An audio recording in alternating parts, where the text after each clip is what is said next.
Good morning fourth class. आज हम Hindi grammar का पार्ट 12 पढ़ेंगे। ठीक है, इसका नाम है क्रिया विशेषण। क्रिया विशेषण होता क्या है? पहले तो क्रिया की विशेषता बताने वाले शब्द को क्रिया विशेषण कहते हैं। ठीक है, क्रिया विशेषण अविकारी शब्दों या अव्यय का एक प्रकार है।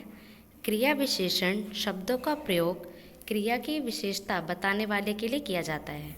ठीक है, कुछ नीचे कुछ पिक्चर्स दी हुई हैं। जैसे घोड़ा तेज दौड़ता है, तो तेज क्या है? विशेषता बता रहे किसकी? घोड़ा की।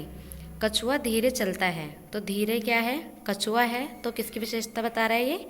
कछुआ की। सचिन अच्छा खेलता है, कौन अच्छा खेलता है? सचिन। इन वाक्यों में रंगीन छपे हुए शब्द क्रिया की विशेषता बता रहे हैं। घोड़ा कैसे दौड़ता है? तेज। कछुआ कैसे चलता है? धीरे। सचिन कैसे खेलता है? अच्छा। तो उपर्युक्त चित्रों के नीचे लिखे पहले वाक्य में तेज शब्द दौड़ने की क्रिया की विशेषता बता रहा है। मैंने आपको भी बताया कि जो तेज है वो क्या है? दौड़ने की विशेषता बता रहा है। दूसरे वाक्य में धीरे चलने की क्रिया की विशेषता बता रहा है। तीसरे वाक्य में अच्छा शब्द खेलने की क्रिया की विशेषता बता रहा है। यह तेज, धीरे, अच्छा शब्द क्रिया विशेषण है। इस प्रकार नीचे देखिए आप डेफिनेशन यहाँ दी हुई है। क्रिया की विशेषता बताने वाले शब्द क्रिया विशेषण कहलाते हैं। मैंने आपको भी बताया जो क्रिया की विशेषता बताते हैं उन्हें हम क्रिया विशेषण कहते हैं।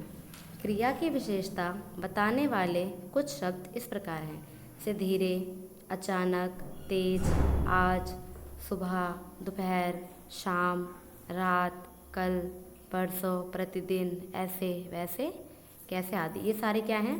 विशेषता बताने वाले हैं। उसके बाद है क्रिया के विशेषण के भेद। कितने होते हैं? क्रिया विशेषण के 6 भेद होते हैं। पहला है कालवाचक क्रिया विशेषण, जिसके अंदर जिस क्रिया विशेषण से क्रिया का काल अर्थात समय ज्ञात हो, मतलब क्रिया के काल का और समय का पता चलता हो, उसे हम कालवाचक क्रिया कहते हैं। जैसे आज, कल, अभी, सुबह, पश्चात, दोपहर आदि। फॉर एग्जाम्पल इसमें दिया हो उदाहरण, जैसे मैं आज जाऊंगा, नीरज अभी आया है, पिताजी कल आएंगे। सेकंड है स्थानवाचक क्रिया विशेषण, जिस क्रिया विशेषण से क्रिया के होने का ज्ञात हो उसे स्थानवाचक क्रिया विशेषण कहते हैं। मतलब जहाँ पे किसी स्थान की बात हो रही हो, जैसे ऊपर, नीचे, पास, दूर, दाएं, बाएं, यहाँ, वहाँ, इधर, उधर आदि। उदाहरण है रवि ऊपर बैठा है, दिशांत नीचे खड़ा है। तो ऊपर और नीचे ये क्या है? स्थानवाचक क्रिया विशेषण। उसके बाद है रीतिवाचक क्रिया विशेषण, जिस क्रिया विशेषण से क्रिया की रीति विधि ज्ञात होती है उसे रीतिवाचक क्रिया विशेषण कहते हैं। जैसे धीरे, जोर से, जल्दी, ऐसे, वैसे, अचानक, तेज, शायद आदि। उदाहरण के अंदर दिया हुआ है नवीन धीरे चलता है, विवेक जोर से बोलता है। धीरे और जोर से ये क्या है? रीतिवाचक क्रिया विशेषण। ठीक है, फोर्थ है हमारा परिमाणवाचक क्रिया विशेषण, जिस क्रिया विशेषण से क्रिया की मात्रा या परिमाण ज्ञात हो उसे परिमाणवाचक क्रिया विशेषण कहते हैं। जैसे जब हम किसी चीज़ को निकालते हैं, जैसे आप मैथ में कुछ क्वेश्चन वगैरह करते हैं, जब उसके आंसर्स निकालते हैं तो हमें क्या मिलता है? परिमाण मिलता है।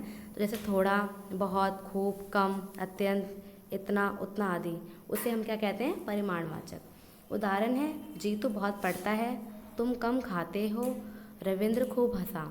कम, बहुत और खूब ये क्या है? परिमाण है। 5 पे है प्रश्नवाचक क्रिया विशेषण। 5 पे है प्रश्नवाचक क्रिया विशेषण, जिस क्रिया विशेषण का प्रयोग क्रिया के संबंध में प्रश्न पूछने के लिए किया जाता है उसे प्रश्नवाचक क्रिया विशेषण कहते हैं। स्टार्टिंग में आप प्रश्नवाचक से समझ रहे हैं कि क्या मतलब कि प्रश्नवाचक क्रिया की बात हो रही है। जैसे क्यों, किस लिए, क्या आदि। उदाहरण है तुम क्यों रो रहे हो, तो ये क्या है? क्यों क्या है? हमारा एक प्रश्नवाचक है। आप किस लिए खड़े हैं, किस लिए किस में आएगा? हमारा प्रश्नवाचक में। तुम क्या कर रहे हो, क्या क्या है? हमारा प्रश्नवाचक। निषेधवाचक क्रिया विशेषण, जिस क्रिया विशेषण का प्रयोग मना करने या निषेध करने के लिए किया जाता है उसे निषेधवाचक वाचक क्रिया विशेषण कहते हैं, जैसे ना, नहीं, मत आदि। मतलब जो कार्य के लिए मना किया जाता है कि नहीं, क्रिया नहीं हो रही है। जैसे उदाहरण है, उधर ना जाओ। ना जाओ क्या है? निषेधवाचक क्रिया। वहीं वहाँ नहीं खेलो, ये क्या है हमारा? निषेधवाचक। फूल मत तोड़ो, तो मत क्या है हमारा? निषेधवाचक। ठीक है, आज के लिए इतना ही। ये चैप्टर आप अच्छे से पढ़ेंगे, इसको समझेंगे कि क्रिया विशेषण किसे कहते हैं। बाकी का चैप्टर हम बाद में पढ़ेंगे।